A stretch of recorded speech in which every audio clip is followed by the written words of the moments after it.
CT scan पर बोले AIIMS के निदेशक। सीटी स्कैन पर उन्होंने बयान दिया है। रणदीप गुलेरिया, माइल्ड इन्फेक्शन में सीटी स्कैन की कोई जरूरत नहीं है। उनका कहना है कि अगर माइल्ड इन्फेक्शन है तो सीटी स्कैन की जरूरत नहीं है। आप होम आइसोलेशन में रहने पर ये जरूरी नहीं है।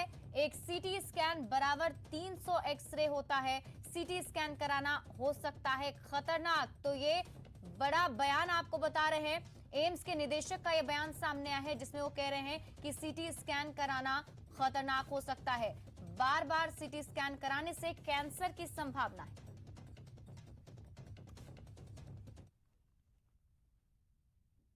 सबसे मैं पहले ये कहना चाहूँगा कि शुरू में सीटी कराने का कोई फ़ायदा नहीं है। माइल्ड जो आपको अगर इन्फेक्शन है, माइल्ड कोविड है, तो सीटी से कोई फ़ायदा नहीं है। सीटी में कुछ पैचेस आएंगे।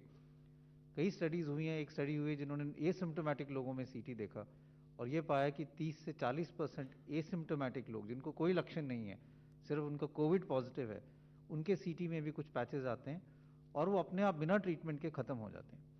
तो इसलिए सीटी कराने का कोई फ़ायदा नहीं है, स्पेशली अगर आपको माइल्ड इलनेस है, आप होम आइसोलेशन पे हो और आपकी सैचुरेशन ठीक है और कोई ऐसे कोई लक्षण नहीं है। दूसरा, इसका नुकसान समझने की ज़रूरत है।